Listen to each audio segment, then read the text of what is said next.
ඇකඩමි එක ඇතුලේ යුනිෆෝම් එකක් හදලා තියෙනවා. ඒ යුනිෆෝම් එකේ මම ඉතාලම නිවැරදිමටම යුනිෆෝම් එක ලස්සනට අඳිනවා දැක්කේ බණ්ඩාරවැල බ්‍රාන්ච් එකේ ළමයි.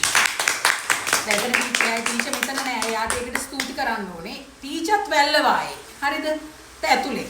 එතකොට ළමයි හිටියේ මොනරාගල, බදුල්ල, ඒ වගේ මහියංගනය, ඒ වගේ අපි එහෙම ඇහෙනකොට අපිට හිතෙන්නේ දැන් මේ කොළඹ වගේ ඇකඩමි කීයක් තියෙනවද? හැබැයි සමස්තයක් ගත්තොත් එච්චර හොඳට ළමයි අඳින්නේ නැහැ. කොණ්ඩේ ලස්සනට හදලා කෑල්ලක්වත් එළියට පනින්න නැතුව නීට් එකට හදලා. ටී-ෂර්ට් එක ඇඳලා යට කරලා. හිර පෙන්සිල් අර මේ කට්ස් වලට කලිසම් ඇඳලා තිබ්බේ නැහැ. අපි කියන්නේ හැම වෙලේම මෙහෙම ඔෆිස් ට්‍රවුස් එක අඳින්නනේ කකුල් දෙක මෙහෙම පේන්න අඳින්න.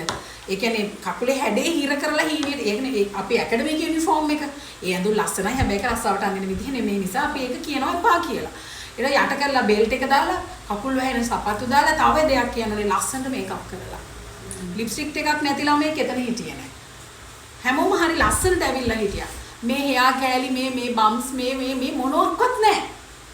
මාර ලස්සනයි. සමස්තයක් විදියට ගත්තොත් ඒ බ්‍රාන්ච් එකේ එච්චර දුර අපි හිතුවොත් බණ්ඩාරවැල මහාදුරයි කොළඹට කියලා එහෙම නැහැ. අපේ මෙහෙ ළමයි එහෙම ඇඳලා තිබ්බේ නැහැ. ඉතාලම ලස්සනට ඇඳලා හිටියා. ඒක කියන්නම ඕනේ.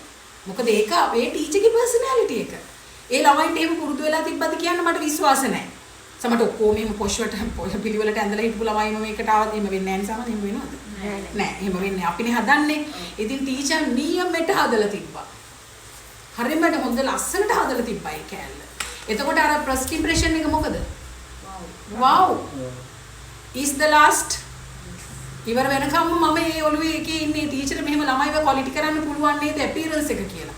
එතකොට අපිට මිනිස්සයාගේ අපියරන්ස් එකෙන් නේද අපි ඉස්සෙල්ලා මිනිස්සෙක්ව මනින්නේ. ඒ ලස්සනට ඇඳලා ඉන්න පිළිවෙලත් එක්ක අපි මිනිස්සයා මයින්නවා මාර හොඳයි කියලා. කතා බහ කරාට පස්සේ මිනිස්සු එක එක්කෙනාට සාපේක්ෂව අපිට වැය අඩු හොඳයි නරකයි ඒක අපිට බෙදෙන්නේ පස්සේනේ. හැබැයි අපිව බියුටිෂියන් කෙනෙක් විදිහට කවුරු හරි දකින්නකොට හැම වෙලේම අපි ගැන මවා ගන්න ප්‍රතිරූපය ප්ලස් වෙනවා. අර විදිහට කෙනෙක් අපියරන්ස් එකකින් හැදුවොත්. ඒක මාර හොඳ දෙයක් ටීචර්ලා විදිහට ඕගොල්ලන්ට. ඒ කියන්නේ ළමයාව හදන්න ඕනේ පළවෙනියටම ළමයාගේ පර්සනල් ඉමේජ් එක මොකද්ද ප්‍රොෆෙෂනල් ඉමේජ් එක මොකද්ද කියන දෙක ළමයාට උගන්වලා. දැනුම පුරවන්න ඊට පස්සේ අර ලස්සනට හදන වාස් එකක් වගේ එකක් ඇතුළට තමයි අර දැනුම පුරවන්න ඕනේ. ලස්සනට හදන එකක් ඇතුළට. නැත්තම් දැනුමෙන් පිරීලා. හැබැයි පිටස්තර පෙනුම ලස්සන නැත්තම් මනුෂ්‍යත්වයේ ගත්තොත් අපිට ඒක අදාළ නැහැ. that is something else. නේ මනුෂ්‍යත්වයේ ගත්තොත් අපිට appearance එක ගැන හිතන්න බෑ. මම මේ කතා කරන්නේ මගේ රස්සාව ගැන. ඔයාලා උගන්වන ළමයි ඉස්සරහට යන රස්සාව ගැන. ඒ ළමයාගේ appearance එකත් එක්ක පිරිච්ච දැනුම් සම්භාරයක් හොඳ දැනුම් සම්භාරයක් හොඳ අත්දැකීම් ගොඩක් සහ හොඳ මනුෂ්‍යත්වයේ පිරිච්ච මිනිසෙක් නම් විතරනේ ළමයා එළියට යන්නේ ලස්සනට. එච්චර විතර ඉස්සරහට යන්න පුළුවන්. නැත්තම් යන්න බෑ. ගහන්න පස්සේ ඉස්සරහට තල්ලු කරන්න එනවා මේ පිටිපස්සට. ඇයි කොහේ හරි කෑල්ලක් අඩුයි. එහෙනම් ටීචර්ලා හැම වෙලේම අර ලස්සන වාසික ලස්සන මල් පෝච්චි මල් වාසික ලස්සනට හදන්න ඉස්සෙල්ලාම අපි තියෙන්නේ මොකද පර්සනල් ගෲමින් ඇන්ඩ් හයිජීන් කියලා දීලා මේ එයාව ප්‍රසන්ට් කරනවා ඉස්සෙල්ලාම එයාගේ පොතේ මොළ අලවන්නේ මොකද්ද? පර්සනල් ඉමේජ් එකයි ප්‍රොෆෙෂනල් ඉමේජ් එකයි. අපි ඒප්‍රන් දාලා කේප් දාලා ග්ලව්ස් දාලා ඒක අපේ මූර්තිමය පෙනුම. ඒ කියන්නේ ප්‍රොෆෙෂනල් ඉමේජ් එක. එහෙම නැත්නම් අපි සැලොන් එකට අඳිනකොට අපි අපේ විදියට අපි උගන්වලා තිනවා ටී-ෂර්ට් එක ඇඳලා හෙඩ් කැප් දාලා ග්ලව්ස් දාලා මේ අපේ පර්සනල් ඉමේජ් එකේදී වැඩ කරන්නේ නැහැ. අපි සැලොන් එකට යන විදිය සහ අපි එතන ඇතුළේ ජීවත් වෙන විදිය වැඩක් කරන්නේ නැති වෙලාවට. කොණ්ඩේ ලස්සනට හදලා මේකප් එකක් දාලා සරල මේකප් එකක් ටී-ෂර්ට් එක යට කරලා බෙල්ට් එක දාලා බෙල්ට් වලට බය මිනිස්සු හදන්න එපා. ඒකේ මාර ලස්සනක් එනවා ඒ ළමයාට ස්මාර්ට් කෑල්ලක්. හරි? එතකොට ට්‍රවුසර් එක කකුල හීනි වෙන්න මෙහෙම අගිස්සට යන්නේම නෙමෙයි. අර වෘත්තිමය අර අපි කියන ඔෆිස් මේ ට්‍රවුසර් එකක් අඳින්න බඩ තියනවා කියලා ළමයි කියයි. යා බඩ තියනවා මට මේක අඳින්න බෑ මේක බෑ මෙහෙම යන්න බෑ කියලා. බඩ තියනවනම් කලිසම අඳින්න මේ තෝරගන්නත් අපි ළමයිට උගන්වන්න ඕන. ඉන හරියට ගන්නවා එතනින් පහළ කෑල්ලම ලොකුයි.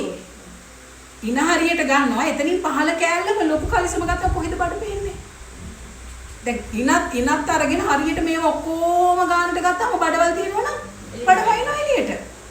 එතකොට ඒක යටට එනකම් ගොඩ අර එල්පන් පෑන්ස් වගේ නෙමෙයි නමුත් ඒක එක මට්ටමක් තියෙනවා. එතකොට ඒක ලස්සනට හදලා සපත්තු දෙක ඇඟිලි වැහෙන්න දාලා හැදුවාම ළමෙක්ව එයාගේ පළවෙනි පොතේ තියෙන මොනවද ඉස්සරහා?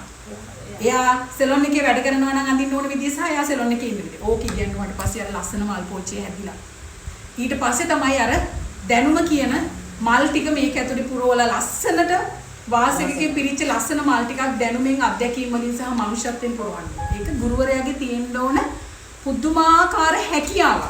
ඕකට ළමයි ආස නැහැ සමහර ළමයි. ටීචර් දෙක තරහ වෙන්නත් පුළුවන්. ආදරෙන් කියලා දීලා හදන්න පුළුවන්. ඒකනේ දැන් ওই බණ්ඩාර වෙලොම එකක් අපි දැක්කේ.